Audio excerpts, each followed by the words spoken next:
Hello student, अभी हमने recently effective atomic number पढ़ा था। तो नाउ न्यू टॉपिक आ रहा है हमारा सिनर्जिक बॉन्डिंग। सिनर्जिक बॉन्डिंग या फिर दूसरा नाम हो सकता है इसका मेटल कार्बोनाइल बॉन्डिंग। ठीक है, हालांकि इस टॉपिक पे से क्वेश्चंस कम ही आते हैं और क्वेश्चन का पैटर्न सिमिलर रहता है। सिमिलर का मतलब है एक ही पैटर्न का क्वेश्चन इस पर आते हैं। ठीक है, तो यहाँ पे हम बात करें सिनर्जिक बॉन्डिंग की। ये देखिए सिनर्जिक बॉन्डिंग, यह इसका एक और नाम होता है metal carbonyl bonding. Metal carbonyl bonding. ठीक है, चलिए इसके बारे में थोड़ा डिस्कस करते हैं होता क्या है एक्चुअल में।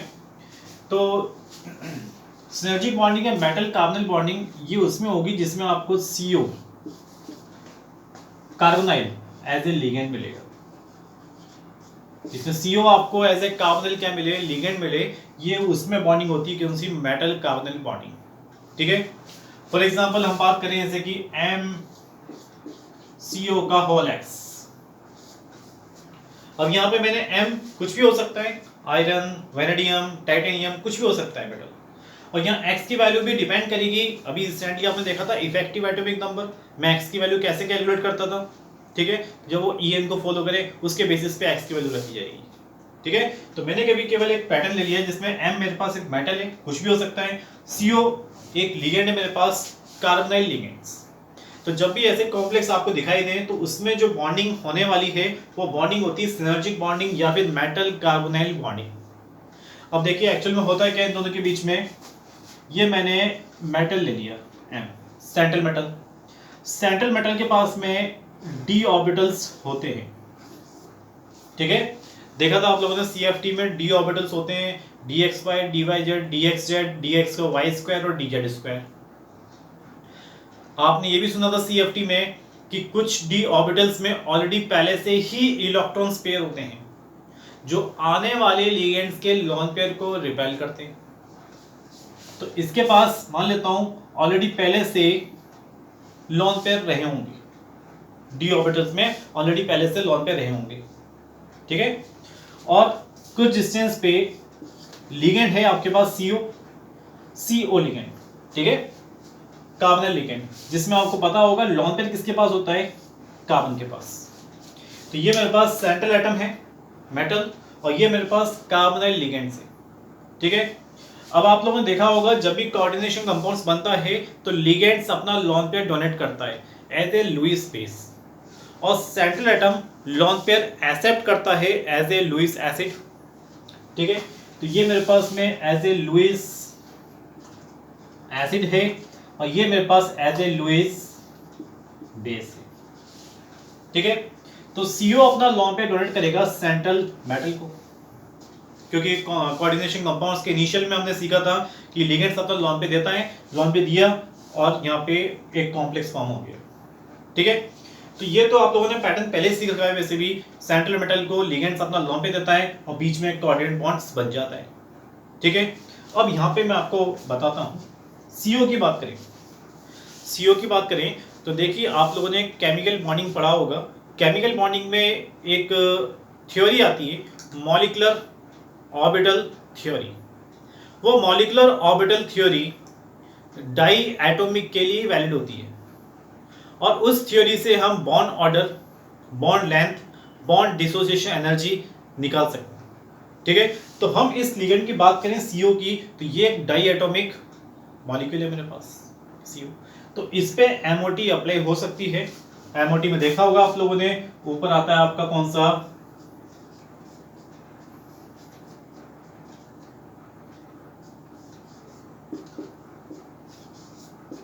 ABMO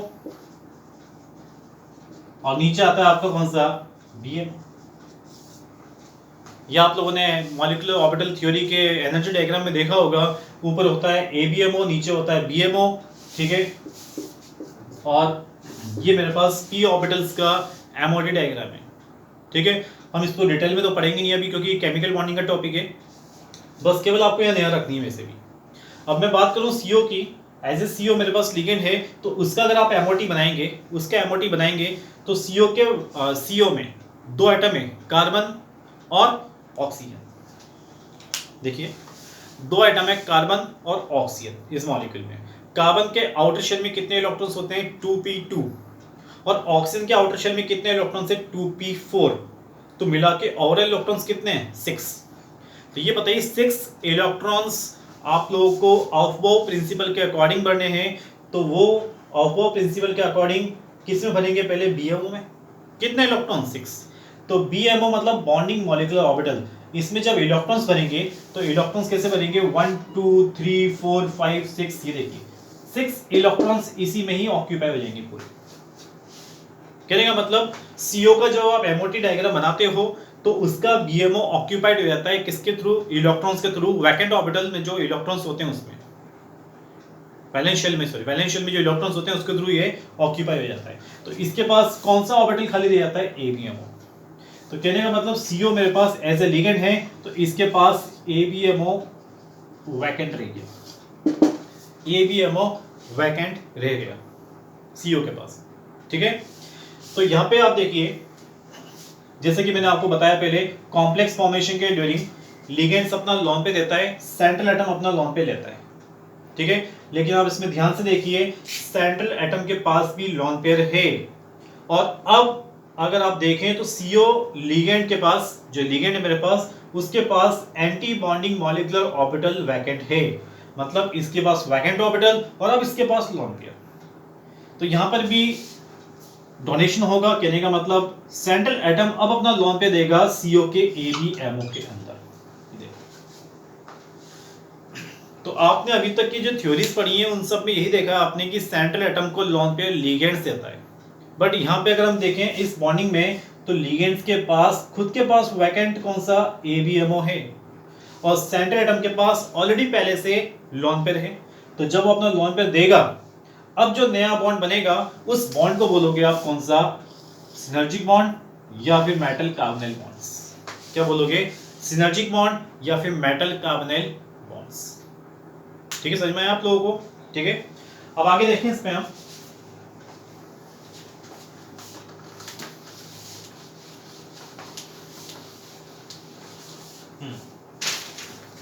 तो जैसे कि आप लोगों ने देखा इसमें ये सेंट्रल मेटल था मेरे पास में और कुछ डिस्टेंस पे सीओ लिगेंड था। सीओ के पास एबीएमओ खाली था। जब कार्बन ने अपना lone pair central atom M को दिया और उसी टाइम आपके जो सेंट्रल मेटल एम है आपके पास ऑलरेडी उसके पास जो लोन पेयर है वो अपना लोन पेयर इसके एबीएमओ में गिवन कर देता है। ठीक है और इस तरह की बॉन्डिंग जो होती है उसको कहते हो आप सिनर्जिक बॉन्डिंग या मेटल कार्बोनिल बॉन्डिंग। ठीक है ये तो हमने इसका डेफिनेशन देख लिया कि सिनर्जिक बॉन्डिंग होती क्या है। अब इस पे क्वेश्चन कैसे आएंगे और इसके इफेक्ट पे क्वेश्चन आते हैं कि भाई इसका इफेक्ट क्या पड़ा सिनर्जिक बॉन्डिंग या मेटल कार्बोनिल बॉन्डिंग का इफेक्ट क्या पड़ा। ठीक है तो चलिए इसके इफेक्ट के बारे में थोड़ा हम डिस्कस कर लेते हैं। सबसे पहले मैं इफेक्ट की बात करूंगा तो बात करेंगे हम मेटल और लिगेंड के बीच में क्या इफेक्ट पड़ा। मेटल और लिगेंड के बीच में क्या इफेक्ट पड़ा और कब इफेक्ट पड़ा जब सिनर्जिक बॉन्डिंग। तो आप यहां देख सकते हैं मेटल और लिगेंड के बीच में सिनर्जिक बॉन्डिंग होने से एक डबल बॉन्ड क्रिएट हो गया, एक अनदर बॉन्ड क्रिएट हो गया। तो आप बोलोगे यहां पे पहला इफेक्ट क्या है अनदर बॉन्ड क्रिएट। और कौन सा बॉन्ड पाई बॉन्ड क्रिएट हुआ है। कौन सा बॉन्ड क्रिएट हुआ है पाई बॉन्ड। ऑलरेडी पहले से एक सिग्मा बॉन्ड था बाद में कौन सा बॉन्ड बना होगा पाई बॉन्ड। तो मेटल लिगेंड्स के बीच में क्या इफेक्ट पड़ा अनदर पाई बॉन्ड क्रिएट हुआ और इस पाई बॉन्ड क्रिएट होने की वजह से देखिए एक्स्ट्रा बॉन्ड बनने की वजह से क्या होता है बॉन्ड स्ट्रेंथ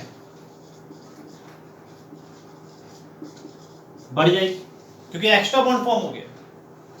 और बॉन्ड स्ट्रेंथ बढ़ने की वजह से तीसरा देखिए बॉन्ड ऑर्डर पे क्या इफेक्ट पड़ेगा बॉन्ड ऑर्डर भी बढ़ जाएगा। बॉन्ड ऑर्डर बढ़ने की वजह से फोर देखिए क्या इफेक्ट पड़ेगा बॉन्ड लेंथ पर।